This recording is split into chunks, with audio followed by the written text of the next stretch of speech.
6 soldiers poured into Jack's house, rifles raised. "Hands up! Don't move!" Jack's body moved on instinct. He ducked as the first soldier lunged for him, and the man flew past, crashing into the wall with enough force to crack the plaster. Jack hadn't even touched him, just shifted his weight, and the soldier had bounced off like he'd hit a brick wall. "Subject is enhanced," one of them shouted into a radio. "Repeat, subject is enhanced and hostile." "I'm not hostile," Jack yelled, raising his hands. "I don't know what's happening." But they weren't listening. 2 more soldiers rushed him. Jack tried to back away, but his foot went through the floorboards. He yelped and stumbled, and his elbow caught one of the soldiers in the chest. The man flew backward and didn't get up. "Stand down," the lead soldier barked. He was older, with graying hair and a scar across his jaw. His name tag read, Fifi. "We're not here to hurt you, Jack, but you need to come with us, now." "Why?" Jack's voice cracked. "What's happening? What did I do?" "You activated a Class S relic," Fifi said, his rifle still trained on Jack. "Do you have any idea what that means?" Jack shook his head, panic rising in his chest. "It means every demon, yokai, and rogue gifted within 100 kilometers felt that power surge, and they're coming for you." The words hit Jack like a punch. "What?" Fifi's expression hardened. "We don't have time. You're coming with us one way or another." Before Jack could respond, the house shook. It wasn't an earthquake. It was something else, a deep rhythmic thud that rattled the windows and sent cracks spidering across the walls. Jack's enhanced hearing picked up something massive moving outside, something heavy, something wrong. Fifi's face went pale. "No, not already." "What?" Jack asked. "What is that?" "Everyone out!" Fifi roared. "Move! Move!" The soldiers scrambled for the door.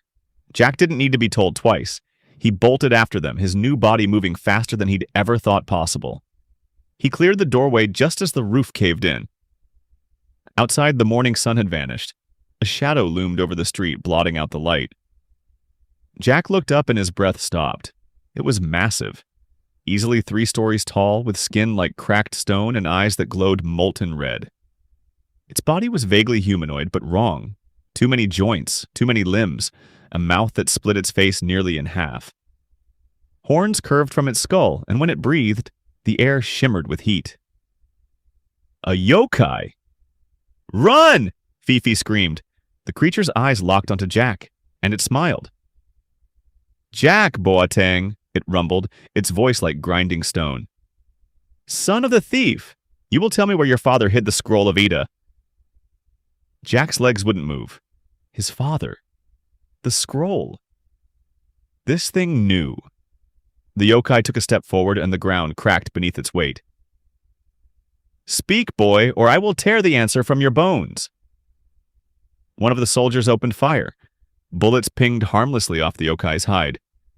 It didn't even flinch. Jack's mind raced. The scroll. It had said he was a Lolo now, that he could get stronger by eating. That strength belonged to the gods. But he had no idea how to use it. The yokai's hand shot forward, massive fingers closing around the soldier who'd fired. The man screamed as the creature lifted him into the air. "No!" Jack shouted, and something inside him snapped. The hunger roared back to life. But this time, it wasn't just hunger, it was rage. His body moved before his mind could catch up.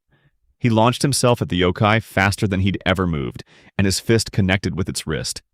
The impact sent a shockwave through the air. The yokai's grip loosened.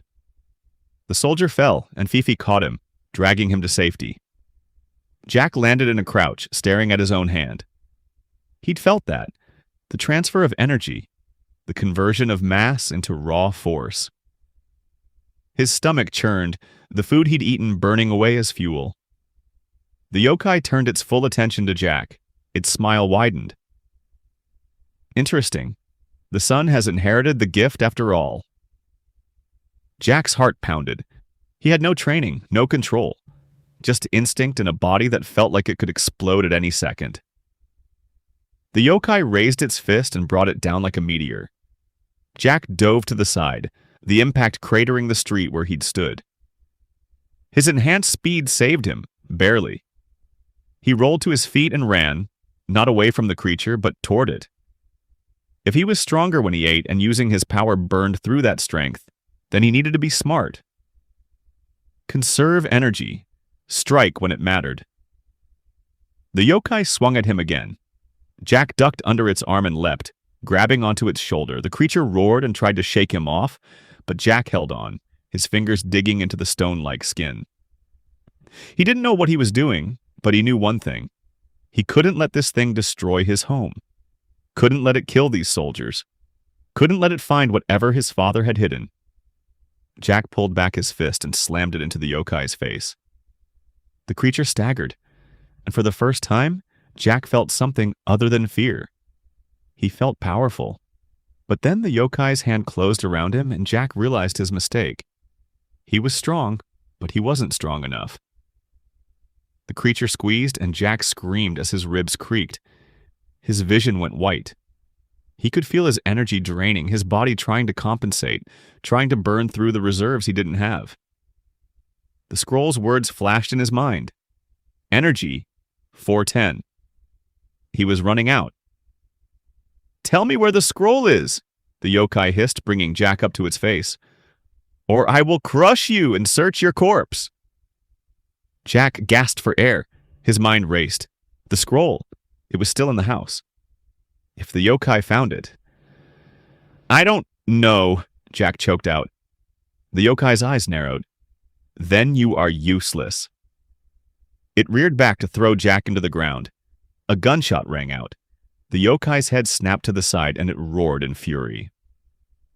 Jack twisted in its grip and saw Fifi, standing on top of a military truck, holding a massive rifle that glowed with blue energy. "Hey, ugly!" Fifi shouted. "How about you pick on someone your own size?" He fired again, and this time the shot hit the yokai square in the chest. The creature stumbled, loosening its grip just enough for Jack to wrench himself free. Jack hit the ground hard and rolled. Fifi was already running toward him. "Can you move?" Fifi barked. Jack nodded, gasping. "Then move. We're getting you out of here." "But the scroll. Forget the scroll!" Fifi grabbed Jack's arm and hauled him to his feet. "If that thing gets you, it gets everything. You're the priority now." The yokai roared and charged, shaking the earth with every step. Fifi shoved Jack toward the truck. "Get in! Now!" Jack didn't argue. He scrambled into the back of the truck as soldiers piled in around him. Fifi jumped into the driver's seat and slammed his foot on the gas. The truck lurched forward, tires screaming. Behind them, the yokai bellowed in rage. Jack looked back and saw it tearing through buildings, chasing them with terrifying speed. "It's going to catch us!" one of the soldiers shouted. Fifi's jaw tightened. "Not if I can help it." He yanked a small device from his belt and pressed a button. The air shimmered, and then the world twisted. Jack's stomach lurched as reality bent around them. The street vanished. The yokai vanished. Everything became light and color and sound, all blurring together until... thud. The truck hit solid ground. Jack gasped, his head spinning. They were somewhere else. Somewhere dark and enclosed. A warehouse? No, a hangar. Massive. Filled with soldiers and equipment and... "Welcome to Forward Base Nkrumah," Fifi said, his voice grim. "You're safe. For now." Jack stared at him, his mind struggling to process everything. The scroll, the awakening, the yokai, the teleportation. What just happened? Fifi looked at him, and for the first time there was something like pity in his eyes. "Your life just got a whole lot more complicated, kid.